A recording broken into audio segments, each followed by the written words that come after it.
disease, to get regular tests and measure its progress, but not to have surgery or radiation at this point. Instead, he chose a course that doctors refer to as watchful waiting. Your PSAs and the percentage. He gets a monthly PSA test to monitor changes, and twice a year he has a form of ultrasound that can show where a tumor is by blood flow patterns. There's a lot of us out there who were diagnosed with prostate cancer through biopsy, but don't have a tumor. And some of these men have been going for years and with no tumor forming at all in their prostate. Danny sees his response as much more vigorous than just watchful waiting, so he calls it watchful doing.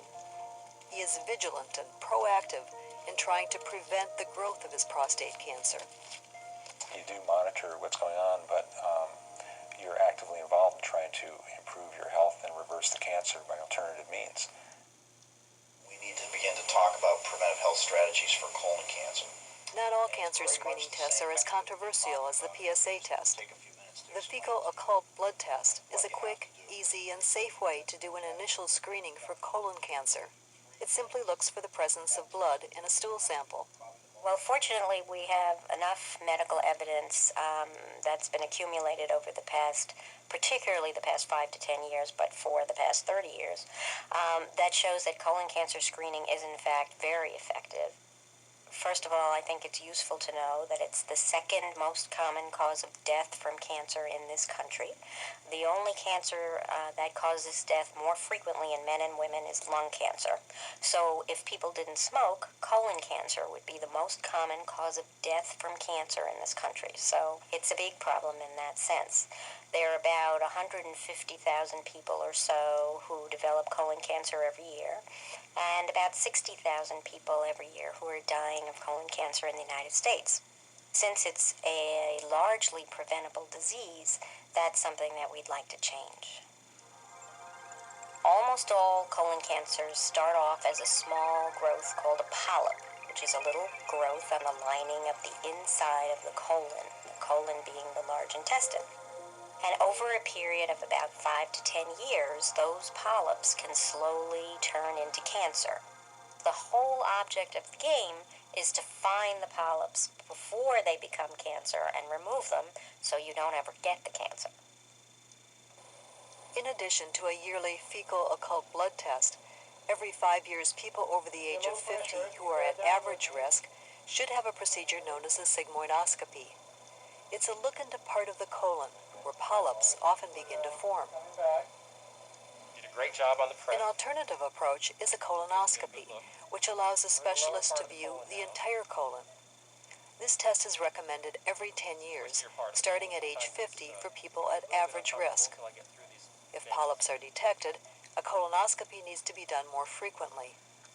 This test is also recommended for people who are at a higher than normal risk, such as those who have a family history of colon cancer or polyps. It's important to have sigmoidoscopies or colonoscopies because the fecal occult blood test, also known as a hemoccult test, cannot detect all colon cancers. It's clear that hemoccults are helpful in reducing mortality from colon cancer, but they're also far from a perfect test. And there are a couple reasons for that. One of them is that only some polyps will bleed, and even cancer only bleeds intermittently, which means that you can have a negative hemoccult even if you have cancer.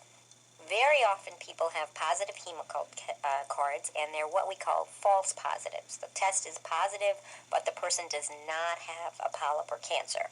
They might have hemorrhoids or some irritation due to something else, or they may have eaten a very rare steak just before doing the cards, because the cards will pick up any blood. If a polyp is detected, it can usually be removed easily by means of a small tool or wire loop attached to the end of a colonoscope. This procedure is one of the best examples of true cancer prevention. And so I think it's useful for people to know that we rarely find cancer in appropriately aged individuals. What we find are the polyps, and then we can prevent the cancer.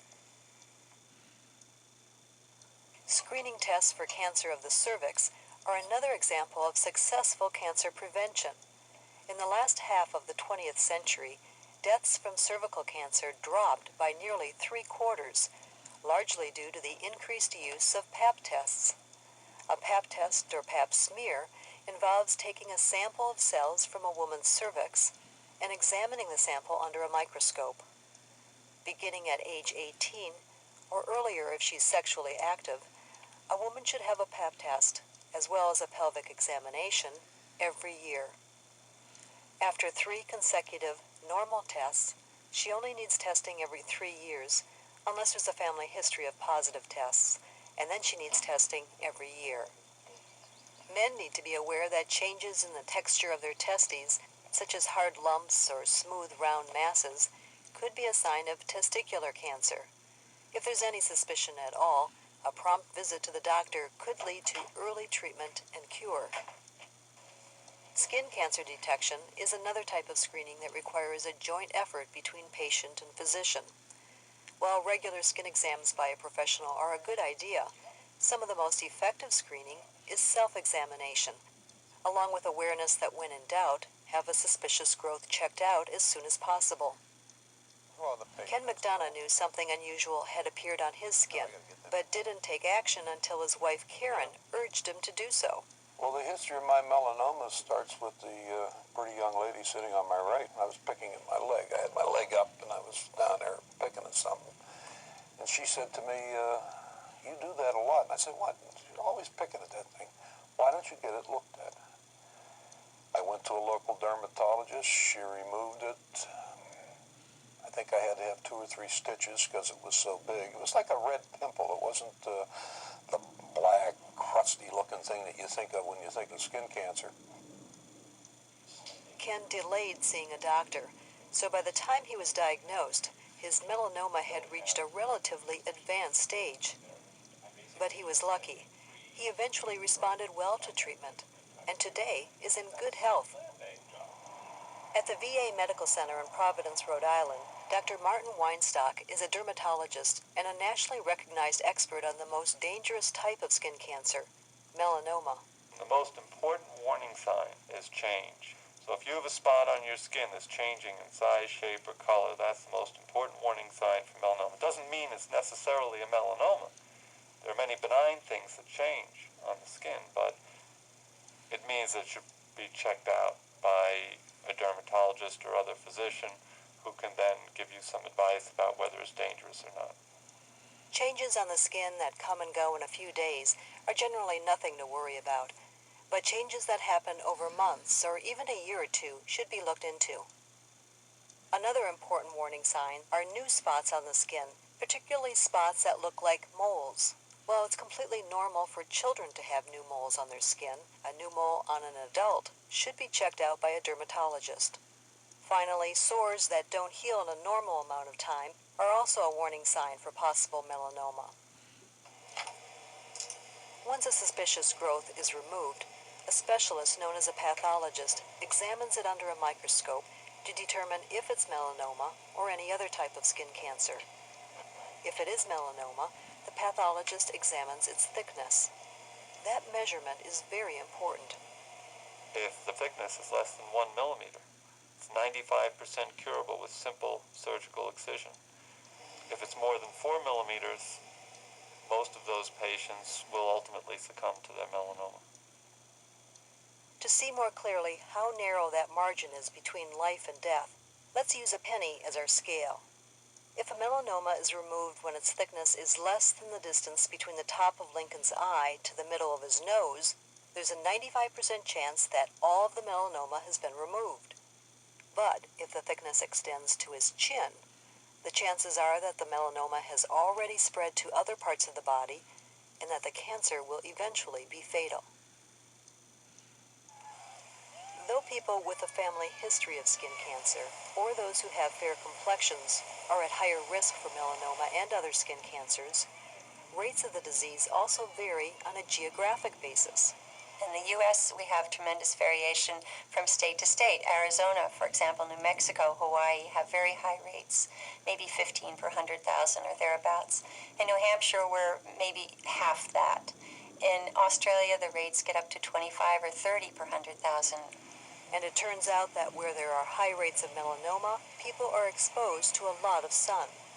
This is especially true for locations along coastlines, where people like to go to the beach.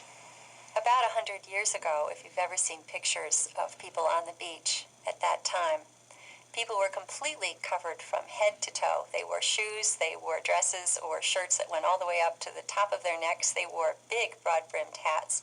They sat, if they were women, under a parasol, or they sat under a beach umbrella. And even the swimmers had bathing suits that went down past their elbows on their arms and down past their knees. And I think we've done a lot of disservice to ourselves by wearing much less clothing and spending much more time in the sun on the beach. And it's probably responsible for the increased rates of melanoma and other skin cancers that we've seen over the last 100 years. Professional opinions vary somewhat about what type of sun exposure increases the risk of melanoma. It was once believed that sunburns at a young age were the culprits. Others say there may not be any specific age that's more dangerous than another. In general, I think the safest thing is to avoid the sun as much as possible. If you suspect you might have a melanoma or some other type of skin cancer, your best choice is to seek an appointment with a dermatologist, because skin specialists are generally more prepared to make an accurate diagnosis. Have these spots been changing in any way? Size, shape, or color? No, but If the spot on the skin needs to be removed, it's usually a simple procedure. It's usually just local anesthesia on the spot in a doctor's office. They cut it out. You are left with maybe a stitch or maybe not, and a scar in the area where the mole was. In addition to regular self-exams, you can reduce the risk of skin cancer by protecting your skin from exposure to the sun. Dr. Weinstock says there's a simple phrase to remind you what to do. It goes slip, slop, slap. Slip on a shirt, slop on the sunscreen, slap on a hat. Slipping on a shirt. Shirt's a good sun protection. They should be worn even when you're at the beach. Hats also can provide protection, particularly for the top of the head. That's the slap. The slop is sunscreen. Slop on the sunscreen. Sunscreen is real important. We recommend SPF 30 or greater. Also recommend a waterproof or very water-resistant sunscreen so that it doesn't sweat off or wash off within minutes of being exposed to water.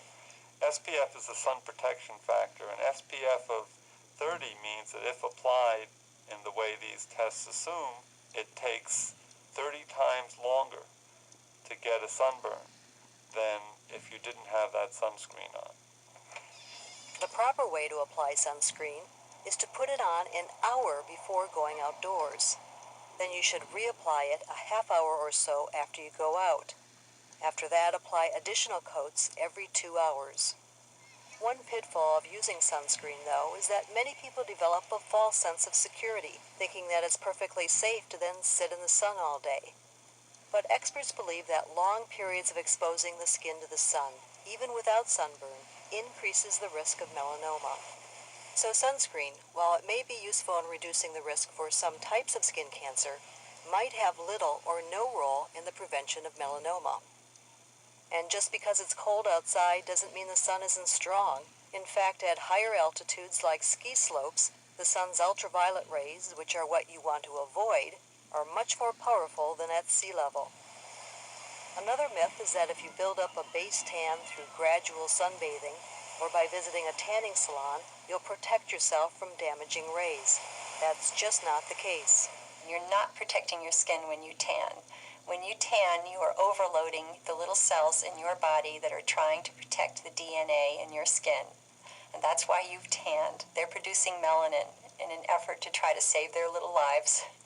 So it just doesn't make any sense that it could be a good thing. Where are you? There it is! Though officially retired as a longtime coach and teacher, Ken McDonough now volunteers his time at a local high school. He's convinced that overexposure to the sun when he was growing up contributed to his coming down with melanoma later in life. That middle's wide open. We don't have anybody in there. There it is. Now he makes it a point to pass on the lesson he's learned to the high school students he works with. And he's not bashful about letting them know he feels he made a big mistake by waiting so long before he went to a doctor.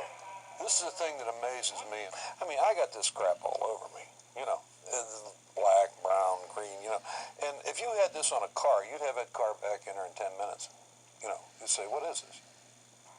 Look at that dog over there. Ken McDonald learned the hard way that a significant part of reducing cancer risk involves the choices we make for ourselves, whether it's self-exams, regular checkups at the doctor, or everyday behavior. There's a lot we can do to lower the odds of developing cancer. Danny Dover's risk of developing prostate cancer refocused his attention on two of the major preventive measures we all can take: regular exercise and a healthy diet. He began yoga and other exercises for the pelvic area to increase blood circulation to the prostate. He also changed his diet to eliminate red meat and caffeine, reducing sugar and refined flour, and eating organic foods whenever possible. There have been over 200 studies, most of which show that those who over their life are eating more vegetables and fruits get less cancer. Those that eat the highest amount tend to have maybe half as much cancer as those eating the lowest amount. You know, we've got tremendous epidemiologic evidence. People who move from Japan or China and adopt an American Western diet increase their risk of cancer during their lifetime, and their children increase their risk of cancer dramatically. The vegetarian diet is actually much more conducive to decreasing cancer risk. Try to decrease the amount of especially red meat and pork as much as possible, and increase the number of vegetables. We like to advocate 5 to 9 fruits and vegetables per day in the diet. 5 to 9 fruits and vegetables per day has the tendency that it will decrease one's intake of meat. Since gaining new awareness of cancer prevention, Susan Barrett, like Danny Dover, also has adopted a healthier diet. So next week, We're not doing any real major diet plans, but we're just trying to be much healthier. Skip is actually reaping some of the benefits from my good healthy plans now. He's actually taking some weight off. good point. Yeah. Susan also makes sure she gets plenty of exercise. Studies have shown regular exercise lowers cancer risk. Also, exercise tends to lower body weight, and excess weight in itself increases risk of many types of cancer. We have definite evidence, for example, women who have higher amounts of body fat have higher circulating estrogens. The way I actually treat many breast cancers is by blocking the effect of estrogen. If I want to stimulate and make a breast cancer worse, I give it estrogen, and that's exactly what fat does. Exercise doesn't necessarily mean getting on a treadmill or taking a 5-mile walk. I find that if you take the stairs a few more times, I take 2 trips now when I have to take something up the stairs. Saves my back and it gives me more steps. I just think exercise is important. Your food intake. I've never smoked, neither has Skip, although I do know that that's a high risk factor, and I still see people who have had cancer in their families and still smoke, and I find that amazing to me, especially people who have lung cancer in their families. Despite years of public health warnings, young people continue to start using tobacco at alarming rates. This one issue disturbs Dr. Ross McIntyre more than any other. We know how to prevent most of the cases of our really most common cancer, lung cancer. Stop smoking. Stop smoking.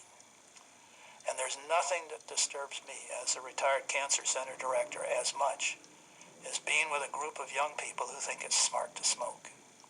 I'd love to take these kids and shake them, and I know that would do no good. So instead, what I'd like to do is take the executives of the advertising companies and the tobacco companies who promote cigarettes and shake the bejesus out of them. They are criminals. They're foisting an addictive medicine on a bunch of young people, and it makes me sick. Although tobacco marketing in this country has been somewhat restricted, the international picture is different. Ross Hammond is a San Francisco-based consultant specializing in the health risks of international tobacco marketing. The tobacco companies are getting away with things overseas that they would never be allowed to do here. They have cigarette girls walking around in shopping malls They sponsor car races. They brand themselves on TV. They're involved in a very, very aggressive marketing overseas in ways that are either illegal in the United States or that just would be considered beyond the pale. We have a responsibility. These are companies that are from the United States. Philip Morris is the world's largest tobacco company. It's the largest purveyor of death and disease around the world, and we as Americans have a responsibility to do something about that. Here at home, there's still plenty to do at the local level to lower cancer risk. Think about what your community can do. Can you set up the conditions where children get exercise as part of their way of life, where they're encouraged not to smoke, where they don't eat huge portion sizes, where the school lunch is fine, where the city planners work with you so they can walk to school or ride a bicycle safely. So there are things you can do as a community as well as things you can do as an individual.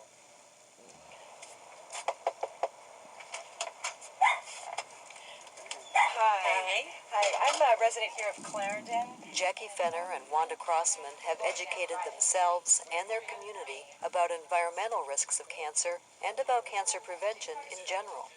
It's a very important project, and we will be aware of what goes on in our community, and we'll be able to give it a clean bill of health. Our community respects that, and I think they appreciate it.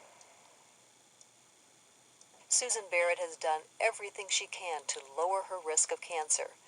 In fact, her doctor has only one recommendation left for her. She said, my prescription for you right now is to avoid doctors at all cost for a period of time.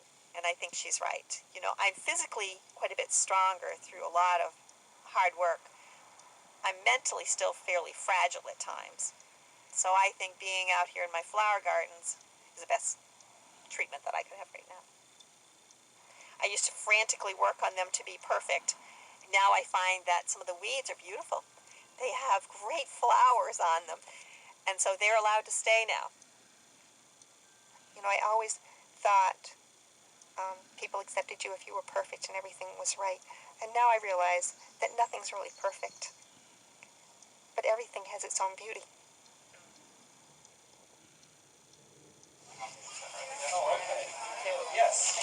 Very nice, thank you.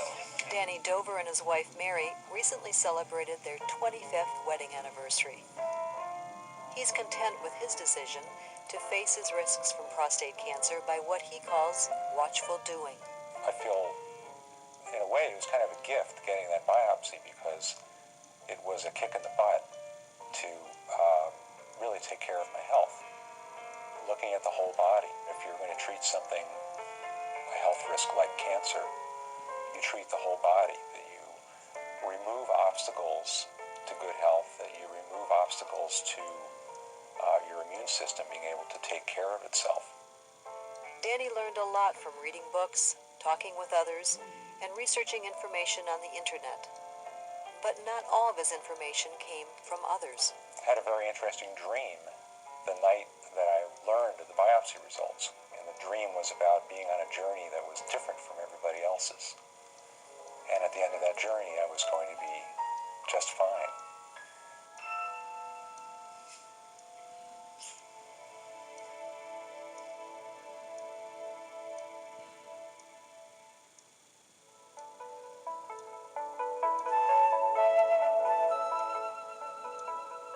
Aside from being a painter, Leonardo da Vinci was a man of many inventive ideas. But how well would his inventions have worked? Find out in Leonardo's Dream Machines, next on KOCE, your PBS station.